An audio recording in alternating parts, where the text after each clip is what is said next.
হাতের কাছে যদি থাকে পেঁয়াজ ও ডিম তাহলে এই রকম লোভনীয় ইফতার তৈরি করে নিতে পারবেন মাত্র 10 মিনিটে। হ্যালো এভরিওয়ান, আসসালামু আলাইকুম, welcome back to my channel. আশা করছি বরাবরের মতো আমার আজকের রেসিপিও আপনাদের ভালো লাগবে। ভালো লাগলে একটা লাইক দিবেন, চ্যানেলটি সাবস্ক্রাইব করে বেল আইকনটি প্রেস করে দিয়ে পাশে থাকবেন। চলুন তাহলে আর কথা না বাড়িয়ে মূল রেসিপিতে চলে যাই। শুরুতে আমি এখানে বেশ কয়েকটা দেশি মুরগির ডিম নিয়েছি, আর ডিমগুলো আমি আগে থেকে সিদ্ধ করে নিয়েছি। আপনারা চাইলে এখানে ব্রয়লার মুরগির ডিম নিতে পারেন, আর চাইলে ডিমের পরিমাণ বাড়িয়ে কমিয়েও নিতে পারেন, কোনো সমস্যা নেই। আমি এখানে বেশ কয়েকটা দেশি মুরগির ডিম সিদ্ধ করে নিয়েছি, আর ডিমগুলোর খোসা ছাড়িয়ে নিয়েছি। এবার আমি ডিমগুলোকে কেটে নেব। সবগুলো ডিম আমি মাঝখান থেকে কেটে নিয়ে তারপর ফিরে আসলাম। এবার আমি প্রত্যেকটা ডিমের মাঝখান থেকে কেটে তারপর টুকরো টুকরো করে কেটে নেব। আপনারা চাইলে ডিমগুলো আরও টুকরো টুকরো করতে পারেন। তো সবগুলো ডিম কেটে নিয়ে তারপর ফিরে আসলাম। এবার আমি ডিমগুলোকে এক সাইডে রেখে দিচ্ছি। এবার একটা মিক্সিং বোলে নিয়ে নিচ্ছি আমি 1.5 কাপের মতো পেঁয়াজ। আপনারা চাইলে পেঁয়াজের পরিমাণ কমিয়ে এখানে আলুও ব্যবহার করতে পারেন। এবার আমি নিয়ে নিচ্ছি 6 থেকে 7টা কাঁচা লঙ্কা কুচি। ঝালটা আপনারা যা যা স্বাদ মতো ব্যবহার করবেন। নিয়ে নিচ্ছি 1 চা চামচ লবণ। লবণটা দিয়ে আমি খুব ভালো করে হাত দিয়ে একবার মেখে নেব। এতে করে পেঁয়াজটা কিন্তু খুবই নরম ও সফট হয়ে যাবে, ও এক্সট্রা একটু পানি বের হবে পেঁয়াজ থেকে।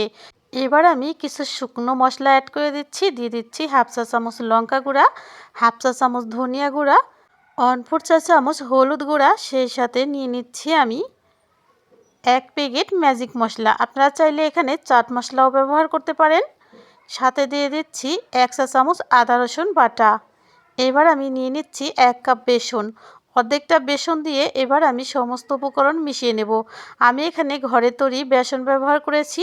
এর মধ্যে কিন্তু অলরেডি চাউলের গুঁড়া ব্যবহার করা হয়েছে। আপনারা যদি বাজার থেকে আনা বেসন ব্যবহার করেন তাহলে কিন্তু এখানে এক্সট্রা একটু চাউলের গুঁড়া ব্যবহার করবেন। আমি নিয়ে নিচ্ছি 1/2 কাপ পানি। অল্প করে পানি দিয়ে দিয়ে খুব ভালো করে আমি একটা নরম ও সফট একটা ডো তৈরি করে নেব। তো বন্ধুরা, দেখেই বুঝতে পারছেন ডোটা ঠিক আমি কেমন তৈরি করেছি, ঠিক এমনই তৈরি করতে হবে। এবার আমি নিয়ে নিচ্ছি টুকরো করে কেটে রাখা ডিমগুলো। সমস্ত ডিম এবার আমি খুব ভালো করে হাত দিয়ে মেখে নেব। আপনারা চাইলে কুসুমটা আলাদা করে রেখে দিতে পারেন, আবার চাইলে মিশিয়ে দিতে পারেন, তবে আমি সম্পূর্ণটাই মিক্স করে নিচ্ছি। মিশানো হয়ে গেলে এবার আমি দিয়ে দিচ্ছি 1 মুঠো ধনিয়া পাতা। অবশ্যই ধনিয়া পাতা এখানে অ্যাড করতে হবে। ধনিয়া পাতা অ্যাড করার কারণে নাস্তার টেস্ট কিন্তু দ্বিগুণ বেড়ে যাবে। ধনিয়া পাতাটা দিয়ে জাস্ট একবার খুব ভালো করে শুধুমাত্র মিশিয়ে নিতে হবে, কোনো রকম ঘষাঘষি করার দরকার নেই। তো বন্ধুরা, দেখেই বুঝতে পারছেন আমাদের ডোটা কিন্তু অলরেডি তৈরি করা হয়ে গেছে। এখানে কিন্তু বাড়তি আর কোনো উপকরণের প্রয়োজন পড়বে না। শুধুমাত্র একটু করে ডো হাতে নিয়ে নিয়ে গোল গোল ডিমের মতো করে শেপ দিয়ে নেব। আপনারা চাইলে আপনাদের পছন্দসই যে কোনো শেপ দিতে পারেন। যেহেতু এইটা ডিমের ইফতার, সেজন্য আমি ডিমের শেপ দিয়ে নিচ্ছি। এক এক করে সেম প্রসেসে আমি সবগুলো ইফতার শেপ দিয়ে নেব। দেখেই বুঝতে পারছেন সবগুলো কিন্তু আমার তৈরি করা হয়ে গেছে। এবার আমি চুলায় একটা কড়া বসিয়ে দিচ্ছি। কড়ার মধ্যে পরিমাণ মতো তেল দিয়ে দিচ্ছি। তেলটা মাঝারি গরম হয়ে আসলে এবার আমি এক এক করে ডোগুলোকে দিয়ে দেব। তেলের তাপমাত্রা অবশ্যই কম রাখতে হবে, খুব বেশি বাড়িয়ে দিলে হবে না, মিডিয়াম টু লো হিটে রাখতে হবে। প্রথম অবস্থায় হাই হিটে গরম করে নিয়ে তারপর মিডিয়াম করে দিতে হবে।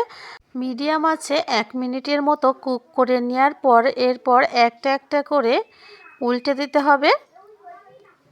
দেখেই বুঝতে পারছেন আমি কিভাবে উল্টে দিচ্ছি। এই নাস্তাগুলো কিন্তু কোনোভাবে ভেঙে যাওয়ার সম্ভাবনা নেই, সেই জন্য সাবধানতা অবলম্বন করার কোনো দরকার নেই।